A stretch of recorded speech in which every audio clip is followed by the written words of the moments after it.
eu gostaria de compartilhar a questão da aula de grego.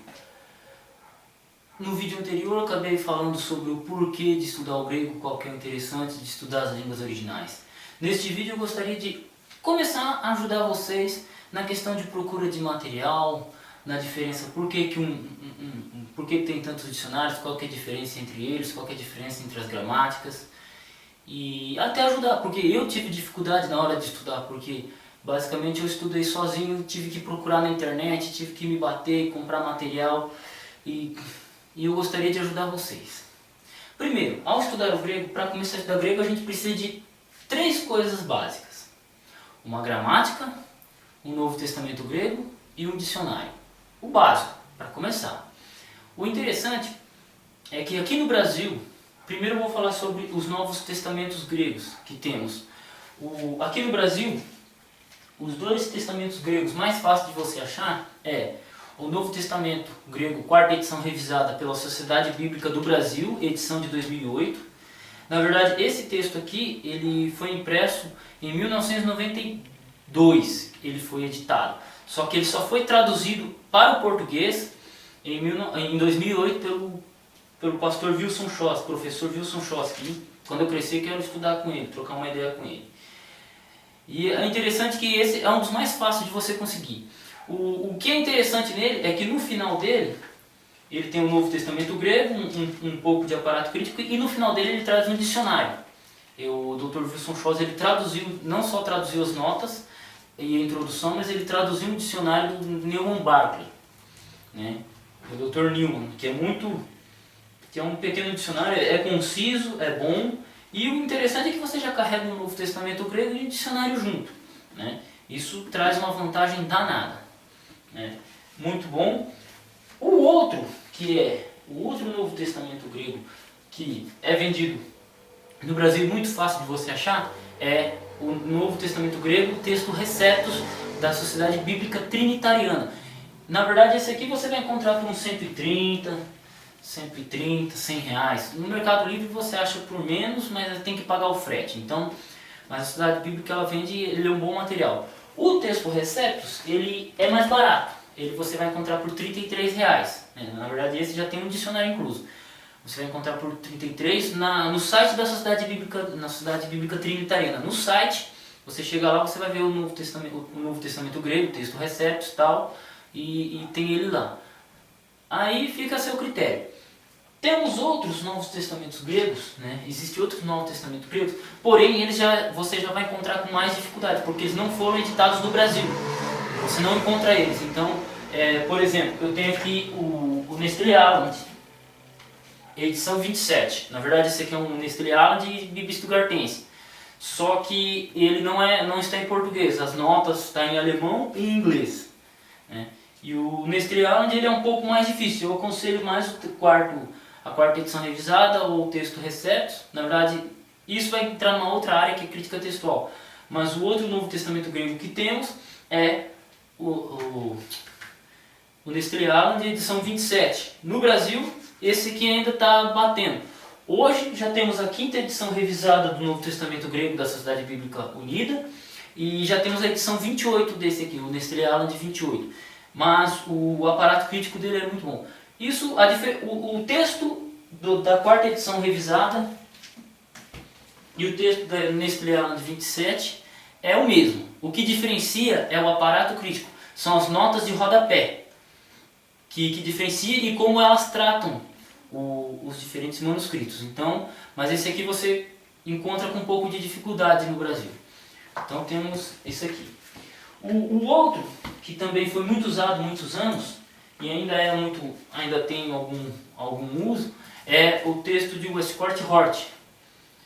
A primeira edição foi publicada em 1882. Na verdade, Westcott e Hort foram 2 professores da universidade inglesa lá, e eles passaram 30 anos trabalhando no Novo Testamento grego. Aí eles lançaram esse daqui, até chegar esse aqui. Essa aqui, na verdade, é uma edição de 1957, lançada pela Macmillan Company, né? Macmillan. E ele é muito bom, assim, né? Na verdade, ele traz um dicionário no final, tudo, mas ele você encontra com dificuldade, você não vai encontrar com facilidade. E na verdade, hoje as Bíblias são baseadas no texto do Nestlé, né? Texto do Nestlé, quarta edição revisada. Então ele é só mais por história mesmo, né? Outros Novos Testamento grego que você pode conseguir adquirir também é chamado interlineares. Por exemplo, eu tenho esse aqui da Sociedade Bíblica do Brasil, muito bonito, bem construído. Também foi o Dr. Wilson Schoss que publicou em 2004, a primeira edição. O que é legal no interlinear, eu vou até abrir aqui para vocês, é o seguinte. Ele tem o texto grego, né? Ele traz o texto grego, literalmente o que está em grego em português, né? E depois ele traz o texto da Almeida RA, segunda edição aqui, e aqui ele traz o texto da nova tradução à linguagem de hoje. Então, basicamente você tem 4 textos dentro da mesma página. Você abre a página, você abre ela e você tem 4 textos para te auxiliar numa pesquisa. Eu gosto muito para pesquisas rápidas, porque no início do grego você vai procurar no dicionário uma palavra e você não acha.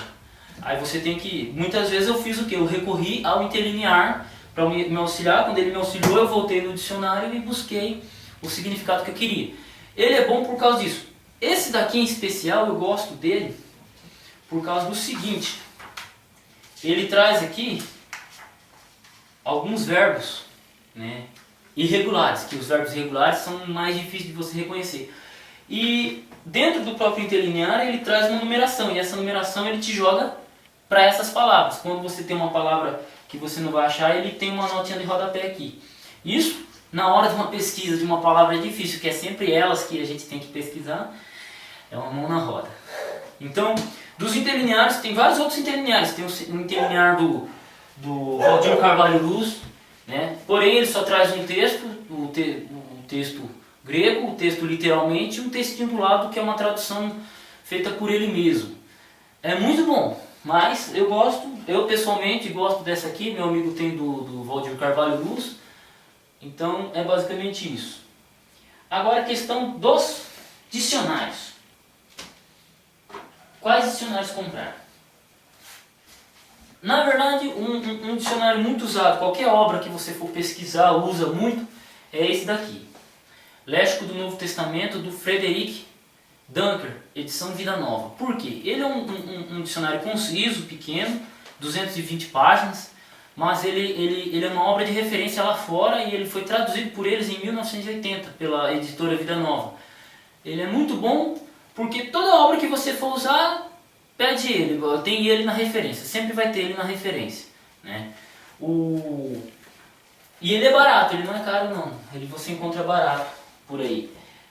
O outro, também lançado pela Sociedade Bíblica do Brasil, é esse aqui, Léxico Grego-Português do Novo Testamento, baseado em domínios semânticos, feito por Lounida em 1980, e ele foi editado, se não me engano, em 2010, traduzido e editado pelo Dr. Wilson Schoss da Sociedade Bíblica do Brasil. Ele é legal porque ele é o seguinte, ele não traz as palavras em ordem alfabética, né? Alfa, beta, gama, delta, ele não traz elas em ordem alfabética. Ele tem uma introdução em nota alfabética, vocês vão ver, né? Ele tem, só que ele te joga um número. Por exemplo aqui, eis der comai, 3453. Aí quando você abre no dicionário, ele tem esse número aqui em cima. Tem o número da página e tem o número da palavra. Aí você vai no número da palavra e acha 3353. 3310. 3353. O interessante é que ele separa as palavras, como o nome já diz, as palavras elas não estão separadas em ordem alfabética, e sim nessa ordem semântica. Porque, por exemplo, a palavra céu, tem a palavra céu, céu do céu de Deus, onde Deus habita, a habitação de Deus, e tem o céu, céu, estratosfera. E ele separa essas duas palavras. Então a palavra ela vai aparecer várias vezes no dicionário. Então é legal por causa disso. Ele é muito bom, não é tão caro, né? Ele vai sair uns R$100, você encontra aí nessa faixa de preço. Ele é muito bom nesse aspecto de você pesquisar a palavra no domínio semântico dela. Ele é mais difícil de se trabalhar, mas quando você pega a intimidade, beleza, normal. Outro dicionário muito bom, na verdade, ele já é um modelo diferente. Por quê? Esse aqui ele é um dicionário chamado etimológico. Como assim? Etimológico ele trata do significado da palavra. Né? A palavra significa pedra, é pedra. Beleza, ele trata assim. O domínio semântico ele trata em diferentes domínios semânticos na questão do Novo Testamento. E temos os dicionários analíticos. Na verdade esse aqui é do Hart Hamilton, né? Ele eu tenho em inglês, a versão em inglês. Mas ele já tem o Hart Hamilton, se não me engano, traduzido para o português pela pela editora Cultura Cristã. São R$ 69,70, a última vez que eu vi. E também a editora Vida Nova tem um léxico analítico, né, do William de Mulce. Qual que é a diferença entre esse e esse? É porque assim, no grego você tem as declinações, então você vai ler a Bíblia no Novo Testamento grego, quando você estiver lendo o seu Novo Testamento grego, ele vai dar as palavras declinadas, né? No nominativo, no genitivo, no dativo. E no etimológico ele só está na primeira pessoa do singular, né? Eu, por exemplo, lio, você não vai achar a palavra lio mais, você vai achar a palavra lio, lio que significa eu solto. Você só vai encontrar ela na primeira pessoa, igual no português. No português, quando você vai procurar a palavra, você vai procurar um verbo, por exemplo, o verbo lutar, né? Você vai procurar luta, né? Lutador. Você só vai encontrar as palavras no infinitivo. Você não vai encontrar as palavras no... Você sempre vai encontrar elas no infinitivo, nunca conjugadas, né? Eu lutei, né? Por exemplo, lutei. Você não vai encontrar a palavra lutei no dicionário. Você vai encontrar a palavra lutar. A mesma coisa se enquadra no dicionário etimológico. Ele é interessante que a palavra está no genitivo plural. Está no genitivo plural. Aí, ó, de acordo com a terminação dela, você procura a palavra aqui. E possivelmente você vai encontrar ela. Ele dá a palavra conjugada e dá a palavra na primeira pessoa do singular. Aí você vai no dicionário e ele também já dá o significado. Então, um dicionário analítico ele é bom por causa disso. Essas são as diferenças. Aí vai do seu critério. Agora vamos entrar na questão das gramáticas. De começo, qual que é a melhor gramática para um iniciante? Do grego, hoje temos aquela gramática do Estélio Rega. Eu não possuo, meu amigo, o Edno Almeida, um amigo meu, ele tem doutorado, então ele falou assim, olha, eu gosto muito dessa gramática, só que não me sobrou dinheiro para comprar ela ainda. Só que uma gramática que eu tenho muito legal, essa aqui, ó, Introdução ao Estudo do Novo Testamento Grego de W.C. Taylor. Eu gosto dela por causa que assim, ela é basicamente uma gramática feita por um cara que falava português. O que acontece? Essa gramática ela é simples, ela dá a explicação, dá palavras para memorizar e você já, logo em seguida você tem os exercícios para fazer, e dá uma explicação. Então é uma gramática bem prática, ela dá o exercício, ela dá a lição, dá o exercício, dá o paradigma e você faz tranquilo, muito prática, muito simples de entender. Ela na verdade foi publicada, se eu não me engano, pelo que eu lembro, em 1930 e pouquinho. E ela continua sendo impressa até hoje pela imprensa batista, né? Deixa eu ver aqui, Construindo Vidas na Palavra de Deus, Editora Batista, Seminário Palavra Vida, deixa eu ver aqui... W.C. Taylor, Junta de Educação Religiosa e Publicações, né? Batista, ele foi um pastor batista. Muito boa essa gramática. Na verdade, ela dentro da língua portuguesa, ela foi referência há muitos anos, né? Foi uma das poucas gramáticas que tivemos muitos anos. Outra gramática que temos também, mas ela já trata do grego no geral, ela não é só do grego bíblico, a do W.C. Taylor é mais do grego bíblico. Essa gramática aqui, do Antônio Freire, né? Você procura lá, Antônio Freire S.J., gramática grega, essa aqui é a 9ª edição. Esse na verdade era um professor de filosofia lá em Portugal, né? Ele falava Portugal, as palavras aqui estão diferentes. Essa gramática ela é muito legal assim porque ela tem muitas... Me fugiu o nome agora. Ela tem... As palavras declinadas, elas têm bastante colunas com as palavras declinadas, explicação. Porém ela não tem exercícios. Então, por exemplo, se você comprar uma dela, ela vai ser só para consulta, você não vai acabar tendo exercícios para fazer, então você acaba se perdendo. E também ela dá algumas explicações do grego clássico, né? Que na verdade foi essa a ênfase dele, né? O grego clássico mas ele tratou o grego koiné, que mais tarde eu já vou explicar para vocês. Mas ela é uma gramática muito boa. Essas duas aqui, elas são muito citadas. Na verdade, o estilo desses dois gramáticos aqui, ela foi muito citada nessa gramática aqui, grego, Pedro Apolinário, né? Pedro Apolinário, ele foi professor no seminário do NASP, né, muitos anos, morreu em 2009, e o cara era professor de grego, de latim, de hebraico, de português, então ele era uma mente, e ele cita muito esses dois gramáticos, né? Então, a gramática do Pedro Apolinário. Um outro cara, né, hoje tem outras gramáticas mais novas, mais atuais, que é a gramática exegética do grego do Novo Testamento, editora Cultura Cristã do William Chamberlain. Na verdade, essa gramática foi traduzida por um cara chamado Valdir Carvalho Luz. O cara era bom. Quando eu crescer, eu quero ter metade do conhecimento que esse cara tinha sobre o Novo Testamento. O interessante é que ela também é igual a do Antônio Freire. Ela só contém explicação. O que eu gosto dessa gramática é que ela contém muita explicação e ela é bem concisa. Você vê que ela não é tão grossa, tudo, né? Ela é bem concisa. Essa foi uma gramática publicada em 1940 em inglês e traduzida por Valdir Carvalho Luz em 1990. Né? Muito legal, ela tem até uma introdução que fala sobre o que é exegese, então eu gosto muito dela. Né? Muito boa.